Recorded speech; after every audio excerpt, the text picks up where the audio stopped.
নমস্কার, আমার রাউত স্পিচ এই অর্থ সংক্রান্ত ইউটিউব চ্যানেলে ব্র্যান্ড রিনিউ ভিডিওতে সবাইকে স্বাগত। আমি সমীর কুমার রাউত। আমি একজন মিউচুয়াল ফান্ড ডিস্ট্রিবিউটর এবং এক্স ব্যাংক অফিসার। শেয়ার মার্কেটে বিনিয়োগ করা বা ইনভেস্টমেন্ট করা খুবই ঝুঁকি সাপেক্ষ, কারণ এখানে ঝুঁকি কমাতে অনেক পেশেন্স দরকার, ঝুঁকি কন্ট্রোল করার অনেক স্ট্র্যাটেজি রয়েছে।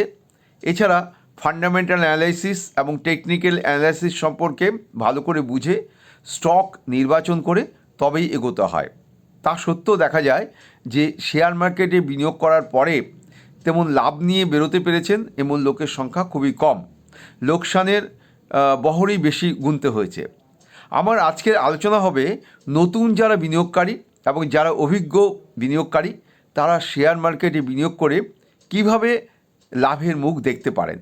অবশ্যই তারা লাভ পাবেন যদি আমার এই স্ট্র্যাটেজিগুলো আপনারা মেনে চলেন, কারণ আমার অভিজ্ঞতায় সেটাই অন্তত বেশ কিছুটা সম্ভব হয়েছে। আমার এই ভিডিওটা সবাই পুরোটাই দেখবেন এই অনুরোধ রইল, এবং আমার চ্যানেলে যদি কেউ সাবস্ক্রাইব এখনও পর্যন্ত না করে থাকেন তাদের প্রতি আমার স্বনির্বন্ধ অনুরোধ যে আমার এই চ্যানেলটিকে আমাকে উৎসাহ দেওয়ার জন্য অবশ্যই সাবস্ক্রাইব করে দিন, পাশে রাখা বেল আইকনটি বাজিয়ে দিলেই হলো। শুনতে থাকুন শেয়ার মার্কেটে কিভাবে নতুন বিনিয়োগকারী এবং অভিজ্ঞ বিনিয়োগকারীরা অবশ্যই লাভ পাবেন।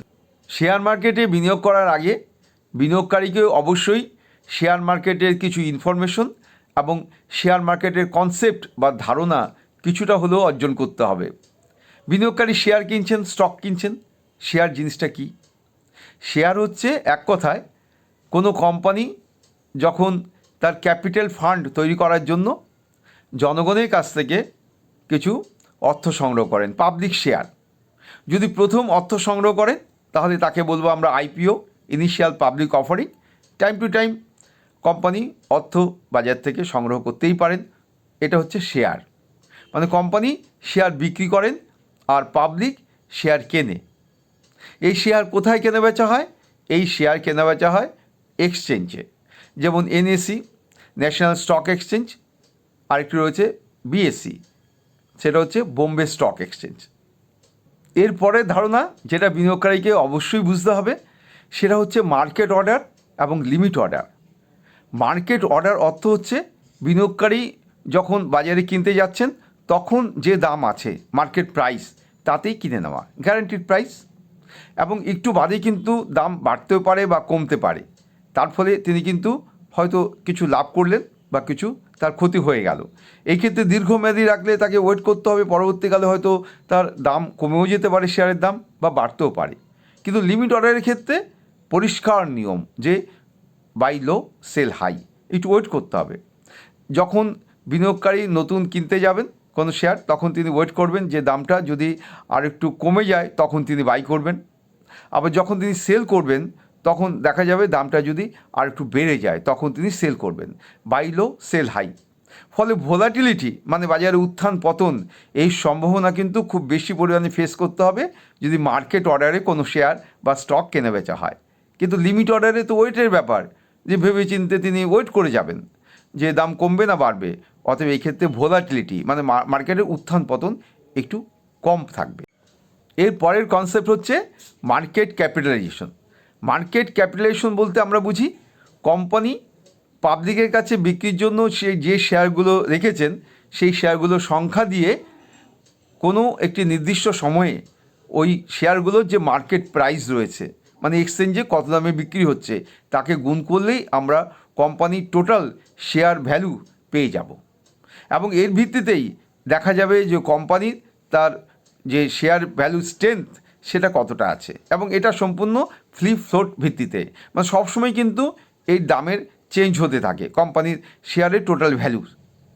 এবং এর ফলেই আমরা বাজারে যে লার্জ ক্যাপ ফান্ড দেখতে পাই বা মিড ক্যাপ শেয়ার দেখতে পাই বা স্মল ক্যাপ যে শেয়ারগুলো দেখতে পাই, এই তিন ধরনের শেয়ারের ভ্যালু কিন্তু এইভাবেই নির্ধারিত হয়।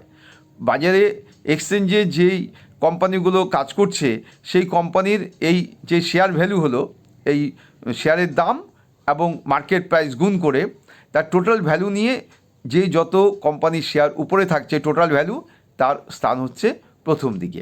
এরকম প্রথম 1 নম্বর থেকে 100তম স্থান হচ্ছে লার্জ ক্যাপ কোম্পানি, বড় বড় কোম্পানি, জাইগান্টিক কোম্পানি। তারপরে যে স্টেজটা রয়েছে সেটা হচ্ছে ওই মার্কেট ক্যাপিটালাইজেশনের ভিত্তিতে 101 নম্বর থেকে 250 নম্বর, মানে এখানে 150 কোম্পানি রয়েছে। এটাকে বলা হয় মিড ক্যাপ কোম্পানি, মাঝারি টাইপের কোম্পানি। আর তারপরে যে স্টেপটা রয়েছে 250-এর নিচের থেকে তাকে বলা হয় স্মল ক্যাপ কোম্পানি। অনেক ছোটো ছোটো বিভিন্ন কোম্পানি রয়েছে, তাকে টিনি কোম্পানি বলা হয়। ঠিক আছে, এই হচ্ছে কনসেপ্ট। এর পরের কনসেপ্ট হচ্ছে বুল মার্কেট, বিয়ার মার্কেট। একদমই সোজা কনসেপ্ট। যখন কোনো শেয়ারের দাম কোনো কোম্পানির উঠতে শুরু করে এবং মার্কেটে টোটাল দেখা যাচ্ছে যে বিভিন্ন কোম্পানির শেয়ারের দাম উঠতে শুরু করেছে, তখন এই সময়টাকে বলা হয় বুল মার্কেট। আর যখন মার্কেটের শেয়ারের দামগুলো নিচে নেমে যেতে থাকে, নিচের দিকে তলানিতে আসতে শুরু করে, তখন তাকে আমরা বলবো বিয়ার মার্কেট। শেয়ার মার্কেট খুবই সেন্টিমেন্টাল এবং তার প্রভাবে রিস্ক বা ঝুঁকি এবং রিটার্ন বা প্রাপ্তি, এটা কিন্তু সঠিকভাবে বলা যায় না কোনো দিন যে সেটা আজকে বাড়বে বা কমবে। কারণ রিয়েল টাইম বেসিসে শেয়ার মার্কেটে বিভিন্ন শেয়ারের দাম বাড়ে বা কমে। হয়তো সকালে ভাবা গেল যে আজকে প্রাপ্তিযোগ আছে শেয়ার মার্কেটে, কিন্তু হয়তো দেখা গেল দিনের শেষে বিরাট লোকসান হয়ে গেল, শেয়ারের দামগুলো কমে গেল। কারণ বিভিন্ন ভূ রাজনৈতিক এবং ভূ অর্থনৈতিক সমস্যাগুলো যেগুলো তৈরি হচ্ছে বা আগামী দিনে হবে, তার প্রভাব কিন্তু সঙ্গে সঙ্গে শেয়ার মার্কেটে আসে। ডলারের দাম কমে গেল বা বেড়ে গেল এবং তেলের দাম বেড়ে গেল বা কমে গেল, তার প্রভাব বাজারে সাথে সাথেই চলে আসে। এছাড়া ইকোনমিতে সুদিন আসছে বা দুর্দিন আসছে, ইন্ডাস্ট্রি ভালো কাজ করবে কি করবে না, তারও প্রভাব কিন্তু সঙ্গে সঙ্গেই শেয়ার মার্কেটে চলে আসে। অতএব দেখা যাচ্ছে রিস্ক এবং রিটার্ন এই ব্যাপারটা খুব বেশি, এবং এই ব্যাপারে সঙ্গে সঙ্গে বিভিন্ন অ্যানালাইসিসগুলো, ফান্ডামেন্টাল এবং টেকনিক্যাল অ্যানালাইসিস সম্বন্ধে ভালো আইডিয়া থাকা চাই। অভিজ্ঞ যারা বিনিয়োগকারী তারাই কিন্তু শেয়ার মার্কেটে এই অবস্থায় লাভ করে বেরিয়ে আসতে পারে। যে ধারণাগুলো বললাম সেগুলো সম্পর্কে বিনিয়োগকারী বুঝে গেলে তিনি এবার শেয়ার নির্বাচন করতে পারেন এবং শেয়ার কিনতে পারেন। তবে একজন সাধারণ বিনিয়োগকারী অবশ্যই 6 থেকে 8টি শেয়ার কিনবেন, তার বেশি নয়। কারণ প্রত্যেকটি শেয়ারে কিন্তু তার time to time strategy change করতে হবে এবং ফান্ডামেন্টাল এবং টেকনিক্যাল অ্যানালিসিসগুলো তার বুঝতে হবে। আমি এই ব্যাপারে এখন দীর্ঘায়িত হয়ে বলবো যে ফান্ডামেন্টাল অ্যানালাইসিস, টেকনিক্যাল অ্যানালাইসিস ব্যাপারগুলো কী। কিন্তু এই শেয়ারগুলো কেনার পর তিনি কতদিন ধরে রাখবেন তার যে আর্থিক লক্ষ্য রয়েছে তার ভিত্তিতে। প্রথমত তিনি যদি ওয়েলথ ক্রিয়েশন করতে চান তাহলে 5 থেকে 10 বছর অবশ্যই তাকে ওই শেয়ার বা স্টকটিকে ধরে রাখতে হবে।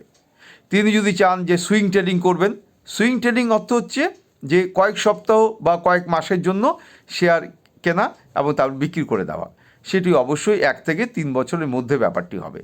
আর তিনি যদি ইন্টারডে ট্রেডিং করতে চান, মানে সকালে তিনি সেল করবেন, পরে তিনি বাই করবেন, বা আগে বাই করবেন পরে সেল করবেন, মানে দিনের মধ্যেই তিনি সেল বাই এটা কমপ্লিট করে ফেলবেন, তাহলে কিন্তু এক্ষেত্রে তাকে যথেষ্ট ঝুঁকির সম্মুখীন হতে হবে এবং সেটা দিনেই মিটে যাচ্ছে। স্ট্রং কোম্পানিগুলো খুঁজে বের করতে গেলে অবশ্যই বিনিয়োগকারীকে ফান্ডামেন্টাল অ্যানালাইসিস করতে হবে। এই ফান্ডামেন্টাল অ্যানালাইসিস হচ্ছে লং টার্ম প্রফিটের জন্য। প্রথমত যে বিভিন্ন কোম্পানি যে বিজনেস মডেলগুলো রয়েছে সেগুলো দেখতে হবে। এই ক্ষেত্রে বিনিয়োগকারীরা গুগলসের সাহায্য নিতে পারেন বা বিভিন্ন ফিনান্সিয়াল ওয়েবসাইট রয়েছে, সেই ওয়েবসাইটে টাইম টু টাইম ওই কোম্পানিগুলো যেগুলো তিনি পারচেস করবেন, মানে শেয়ারগুলো বা কিনেছেন, সেই সম্পর্কে ভালো করে দেখতে হবে সেগুলো কী ধরনের ফাংশন করছে, তার ম্যানেজারিয়াল ফাংশন থেকে শুরু করে তার যে রোজকার যে কেনাবেচা সেগুলো সম্বন্ধে ভালো করে বুঝতে হবে। এবং এই ক্ষেত্রে রেভিনিউ এবং প্রফিট কতটা হলো এবং কোয়ার্টারলি, হাফ ইয়ারলি এবং ইয়ারলি সেগুলো কেমন হারে বাড়ছে সেগুলো কিন্তু বুঝতে হবে, মানে পাস্ট পারফরমেন্স সম্বন্ধে ভালো করে জানতে হবে। এরপরে কনসেপ্ট হচ্ছে যে কতটা ডেট লেভেল রয়েছে, কতটা ধার রয়েছে কোম্পানির, যতটা ধার কম হবে ততই তো ভালো। এরপর দেখতে হবে যে প্রোমোটার্স ইকুইটি, প্রোমোটার্স ফান্ড কতটা রয়েছে, প্রোমোটার শেয়ার, সেটা দেখতে হবে। এরপরে কনসেপ্ট হচ্ছে বিভিন্ন রেশিও অ্যানালাইসিস, যেমন রিটার্ন অন ইকুইটি, যে ইকুইটির এগেনস্টে কতটা রিটার্ন দিচ্ছে, পি রেশিও। এই রিটার্ন সম্বন্ধে এবং ইকুইটি রেশিও সম্বন্ধে আমার বেশ কয়েকটি ভিডিও আছে আমার চ্যানেলে, সেগুলো দেখে নেবেন। এছাড়া অবশ্যই ইন্ডাস্ট্রি লেভেলটাকে ভালো করে বুঝতে হবে, কারণ হয়তো দেখা গেল যে কোম্পানিগুলো নির্বাচন তিনি করলেন তার মধ্যে একটি কোম্পানি রয়েছে অটো পার্টসের কোম্পানি, তাহলে এই অটো পার্টসের বিজনেস কেমন বাড়বে দিনকে দিন সেই মার্কেটটা দেখতে হবে। এছাড়া কমোডিটি আছে, সার্ভিস কোম্পানিগুলো হতে পারে। ধরুন একজন ব্যাংকিং কোম্পানির শেয়ার পারচেস করা হলো, ব্যাংকিং ইন্ডাস্ট্রি ভবিষ্যতে কতটা স্ট্রং হবে এবং কতটা সেক্ষেত্রে প্রফিট দেবে, রিটার্ন দেবে, এইগুলো কিন্তু ভাবতে হবে। এই পুরো ব্যাপারটি হচ্ছে ফান্ডামেন্টাল অ্যানালাইসিস। যে কোম্পানিগুলোর স্টেডি প্রফিট, লো ডেট বা ঋণ এবং তার কমোডিটি এবং সার্ভিসের একটি স্টেডি ডিমান্ড রয়েছে, সেখানে যদি লং টার্ম ইনভেস্টমেন্ট করা যায় তাহলে কিন্তু সেফার। অতএব এটা ভালো করে বিনিয়োগকারীদের বুঝতে হবে। বিনিয়োগকারীকে অবশ্যই টেকনিক্যাল অ্যানালাইসিস করতে হবে।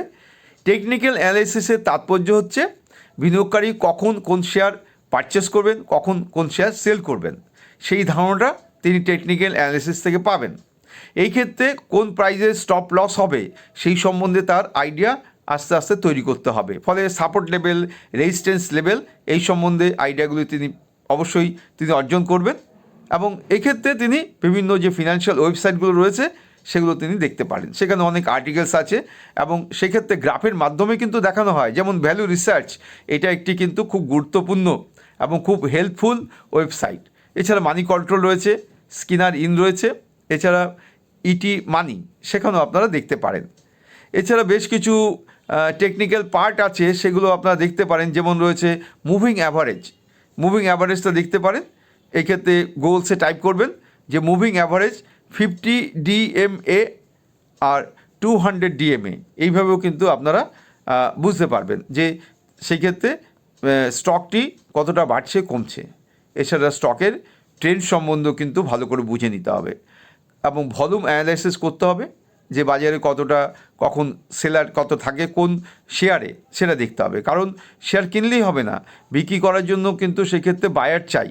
অতএব বায়ার ওই স্টকটির জন্য কেমন মার্কেটে আছে, সেলার কত আছে, সেগুলো কিন্তু দেখতে হবে।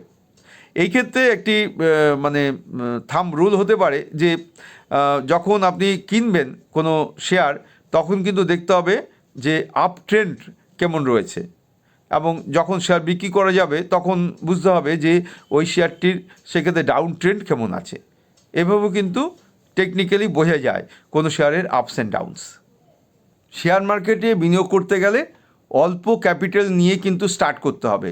আস্তে আস্তে যত অভিজ্ঞতা বাড়বে তখন ক্যাপিটালটাকে আস্তে আস্তে বাড়ান। এবং এই ক্ষেত্রে যখন আপনার কাছে কোনো ক্যাশ সারপ্লাস থাকবে তখন বিনিয়োগ করুন। কখনো বড় মানি নিয়ে অপরের কাছ থেকে ধার করলেন, সেই টাকা ইনভেস্ট করে দিলেন লোভের বশবর্তী হয়ে, এটা কিন্তু কখনোই করতে যাবেন না শেয়ার মার্কেটে। বিনিয়োগকারী যদি কোয়ালিটি শেয়ার এবং গুড শেয়ারে ইনভেস্টমেন্ট করেন তাহলেও ট্রেড করতে গিয়ে তার লোকসান হতেই পারে। এই ক্ষেত্রে রিস্ক কন্ট্রোলটা কিন্তু ভালো করে বুঝতে হবে। বিশেষ করে স্টপ লস তিনি কোন প্রাইসে করবেন এবং লিমিট অর্ডার তিনি কোন সময় কিনবেন, কোন দামে, এটা কিন্তু ভালো করে বুঝতে হবে। এবং এই ক্ষেত্রে অবশ্যই ওভার ট্রেডিং তিনি কিন্তু করবেন না। 1 থেকে 2% তার লোকসান হতেই পারে, কিন্তু আবার তিনি লাভে ফিরে যাবেন। মার্কেট যখন সবসময় ডাউন থাকছে অনেক দিন ধরে, তখন তো তার লোকসান হতেই পারে, কিন্তু লং টার্মে তিনি যদি বাজারে কোয়ালিটি শেয়ার কিনে তিনি থেকে যান তাহলে কিন্তু ভবিষ্যতে লোকসান হওয়ার সম্ভাবনা প্রায় থাকবেই না। তবে টিপস কিন্তু তিনি কখনোই নেবেন না, যে রিউমার্সগুলো রয়েছে সেগুলো উচিত নয়। এই ক্ষেত্রে টিপস নিতে হবে বিভিন্ন যে কোম্পানিগুলোর ওয়েবসাইটগুলো রয়েছে সেখান থেকে এবং অভিজ্ঞতার ভিত্তিতে। বিনিয়োগকারী যখন শেয়ার বা স্টক নির্বাচন করছেন কোনগুলো তিনি কিনবেন, অবশ্যই এক্ষেত্রে ডাইভার্সিফাইড ওয়েতে কিনতে হবে। Don't keep all eggs in one basket. তাই কোনো একটি নির্দিষ্ট সেক্টরে নয়, বিভিন্ন সেক্টরে রাখতে হবে। যেমন ব্যাংকিং সেক্টর রয়েছে, FMCG রয়েছে, তারপর রয়েছে ফার্মা সেক্টর, তারপর রয়েছে IT সেক্টর। এইভাবে 8-10টি শেয়ার কিনে নিতে হবে। আরেকটি বিষয় হচ্ছে যে বড় কোম্পানি, মাঝারি কোম্পানি, এই দুটো পার্টে, ছোট কোম্পানি হতে পারে, ছোট কোম্পানি পার্সেন্টেজ একটু কম হবে, এইভাবে মিলিয়ে মিশিয়ে শেয়ারগুলোকে কিনতে হবে। বড় বড় কোম্পানি একটু বেশি কিনলেন, তারপর মাঝারি কোম্পানি, তারপর ছোট কোম্পানি, এইভাবে কিন্তু শেয়ারগুলো কিনতে হবে। তাহলে কিন্তু একটি লাভের সম্মুখীন থাকবে এবং স্ট্যান্ডার্ড ওয়েতে কেনাগুলো হলো যে ভবিষ্যতে লাভ থাকবেই। নতুন বিনিয়োগকারীরা যাদের শেয়ার মার্কেট সম্বন্ধে কোনো ধারণাই নেই কিন্তু তারা ঝুঁকি নিতে পছন্দ করছেন, তারা অবশ্যই শেয়ার মার্কেট থেকে লাভ করতে পারবেন যদি তারা কোয়ালিটি স্টক তারা কেনেন। কিভাবে কোয়ালিটি স্টক নির্বাচন করবেন? প্রথমত একটু বড় কোম্পানির শেয়ার নির্বাচন করতে হবে, যেখানে পাস্ট পারফরমেন্স খুবই ভালো, সবসময় সেখানে নেট প্রফিট রয়েছে এবং সেই কোম্পানির যে কমোডিটি বা সার্ভিস রয়েছে সেই ক্ষেত্রে স্টেডি ডিমান্ড তার আছে, ভবিষ্যতেও থাকবে। এইভাবে তিনি কোম্পানিটা নির্বাচন করতে পারেন। জেনারেলি গুগলস দেখলেই হয়ে যাবে যে কোন কোম্পানির নেট প্রফিট সেভাবে বেড়ে বেড়ে যাচ্ছে, বুঝতেই পারবেন তিনি। সেখানে ইনভেস্টমেন্ট করে তাকে কিন্তু শর্ট টার্মে টাকা রাখলে চলবে না, এক্ষেত্রে তাকে লং টার্মে সেখানে টাকা রাখতে হবে। এই একটা লাভের পদ্ধতি রয়েছে। আরেকটি রয়েছে যে ভালো ভালো কোম্পানির যে গুচ্ছ রয়েছে, তো নিফটি 50 জাইগান্টিক এবং লার্জ ক্যাপ কোম্পানির যে গুচ্ছ, সেই নিফটি 50-র মধ্যে তিনি এসআইপি করতে পারেন বা লামসাম টাকা ইনস্টলমেন্টে রাখতে পারেন। এইভাবেও তিনি কিন্তু ভবিষ্যতে লাভ করতে পারবেন এবং ধীরে ধীরে তিনি বাজার সম্বন্ধে অভিজ্ঞ উঠবেন, কারণ তিনি তো মানে লো রিস্ক নিচ্ছেন না, তিনি হাই রিস্ক নিচ্ছেন শেয়ার মার্কেটে। এইভাবে বিনিয়োগ করেও কিন্তু নতুন বিনিয়োগকারীরা শেয়ার মার্কেট থেকে অবশ্যই লাভ করতে পারবেন। এতক্ষণ ধরে আপনারা ধৈর্য সহকারে শুনলেন যে নতুন বিনিয়োগকারীরা এবং অভিজ্ঞ বিনিয়োগকারীরা কীভাবে শেয়ার মার্কেট থেকে অবশ্যই লাভ পাবেন, এবং তার জন্য বিভিন্ন প্যারামিটার্স এবং বিভিন্ন ধারণাগুলো আমি একটা ছন্দ আকারে আপনাদের কাছে পরিবেশন করলাম। যাই হোক, আমার ভিডিওটি আজকে কেমন লাগলো আপনারা আমাকে কমেন্ট করে জানান, এবং আমার এই চ্যানেলে যদি এখনও পর্যন্ত কেউ সাবস্ক্রাইব না করে থাকেন তাদের প্রতি আমার স্বনির্বন্ধ অনুরোধ রইল যে আমাকে উৎসাহ দেওয়ার জন্য আমার এই চ্যানেলটিকে আপনারা সাবস্ক্রাইব করে দিন, পাশে রাখা বেল আইকনটি বাজিয়ে দিলেই হলো। আমি দু একদিনের মধ্যেই আরেকটি অর্থ সংক্রান্ত ভিডিও নিয়ে আপনাদের কাছে উপস্থিত হব। আপনারা ভালো থাকুন, সুস্থ থাকুন।